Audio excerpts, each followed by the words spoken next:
Raghav Chadha ji please.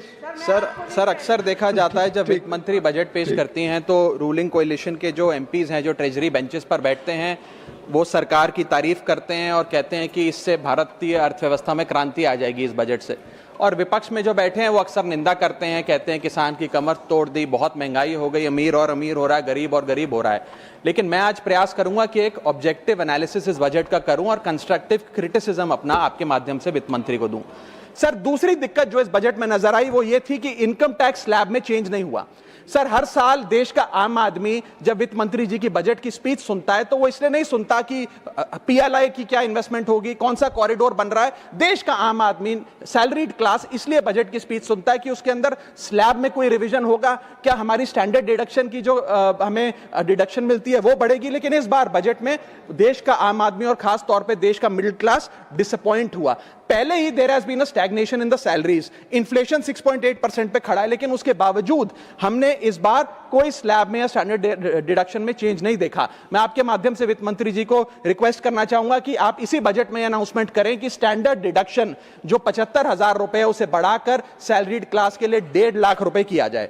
Sir third problem that was there with the budget is that there was no relief for the middle class. Sir after a very long time in India's history the personal income tax collection was more than the corporate income tax collection, यानी कि individuals ने जो income tax भरा वो लगभग 11 लाख करोड़ के आसपास भरा, और कंपनियों ने कॉर्पोरेट ने जो इनकम टैक्स भरा वो लगभग 9.8 लाख करोड़, यानी कि मैक्सिमम टैक्स आपको इंडिविजुअल्स के इनकम टैक्स से मिल रहा है।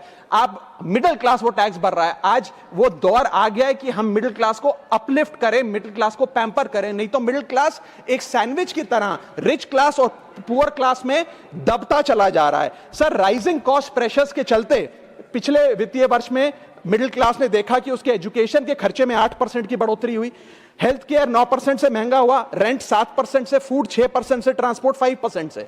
मेरा रिक्वेस्ट यह है माननीय फाइनेंस मिनिस्टर से कि वो इनकम टैक्स में रियायत देकर या तो मिडिल क्लास को कोई रिलीफ दें, और अगर इनकम टैक्स में रियायत नहीं दे सकती हैं तो उसकी सेविंग्स और इन्वेस्टमेंट्स पे उसको बेनिफिट दें, उसे इंसेंटिव्स दें कि वो ज्यादा बचत करे, ज्यादा वेल्थ क्रिएशन कर पाए। Sir fourth problem in this budget that I found was the budgetary allocation to health which is low and which certainly needs a relook. Sir आज हमने अपने टोटल गवर्नमेंट एक्सपेंडिचर का 2% हेल्थ को allocate किया है, लगभग 1 लाख करोड़ के आसपास। नेशनल हेल्थ पॉलिसी 2017 बताती है सर, और सरकार का ये अपना ऑब्जेक्टिव रहा है, गोल रहा है, that spending on public health should be 2.5% of GDP. आज हम 2026 में खड़े हैं, हमारी पब्लिक हेल्थ पे स्पेंडिंग मात्र 0.5% ऑफ जीडीपी। हम अपने लक्ष्य से कोसों मील दूर हैं। जहां यूएस में 18% ऑफ जीडीपी हेल्थ केयर पे खर्च होता है, यूके में 12%, जर्मनी में 13%, स्वीडन में, नेदरलैंड में, डेनमार्क में, जापान में, स्पेन में 10% ऑफ जीडीपी खर्च होता है, क्योंकि वो देश जानते हैं कि जान है तो जहान है। लेकिन हमारे देश में मात्र 0.5% ऑफ जीडीपी हम अपने हेल्थ पे खर्च करते हैं, और इसके चलते आलम यह है कि सरकारी अस्पताल में अगर आप चले जाइए, which is called the backbone of India's healthcare, वहां पर आपको पुरानी जर्जर बिल्डिंग मिलेंगी, मैसिवली अंडरस्टाफ्ड हॉस्पिटल मिलेगा, ओवरवर्क डॉक्टर मिलेंगे, पॉपुलेशन के हिसाब से बेड नहीं मिलेगा, जांच के लिए मशीनें नहीं हैं, दवाइयों की कमी है, और अगर इलाज की ऑपरेशन की डेट मिल भी जाए तो वो डेट इतनी दूर होती है तब तक मरीज चल बसता है। Sir the reality is that covid made us realise and it was a wake up call for India's public health infrastructure, and I want to ask the house today, are we prepared,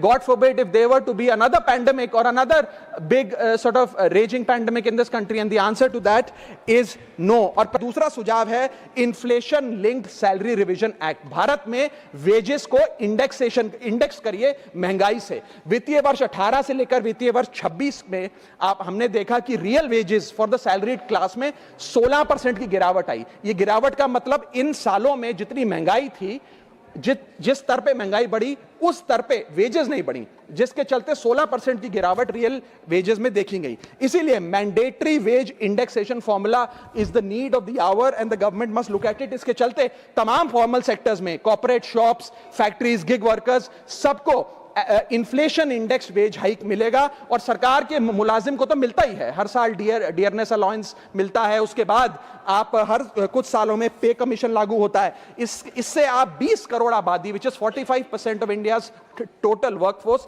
आप उसे address कर पाएंगे। Sir इसी के साथ साथ मैं बताना चाहता हूं कि दुनिया के कई देशों में यह पहले से ही लागू है। यूएस के अंदर COLA cost of living adjustment system लागू है, जिसके अंदर एनुअल और ऑटोमेटिक रिवीजन होता है। जर्मनी के अंदर हर 18 से 24 महीने के अंदर महंगाई के अनुसार सैलरी बढ़ा दी जाती है। जापान के अंदर शिंटो मेथड यूज होता है, जिसमें annual inflation index wage hike दी जाती है। और बेल्जियम में ऑटोमेटिक इंडेक्सेशन लॉ है, जिसमें क्वार्टरली बेसिस पर इंप्लॉइज की सैलरी बढ़ाई जाती है। Sir, India is one of the only countries in major economies where 85% of our formal workforce has zero statutory inflation protection. We are at the mercy of the employer discretion and our own negotiation power to raise our salaries. इसके साथ साथ मुझे लगता है कि एक minimum increase based on inflation होना चाहिए।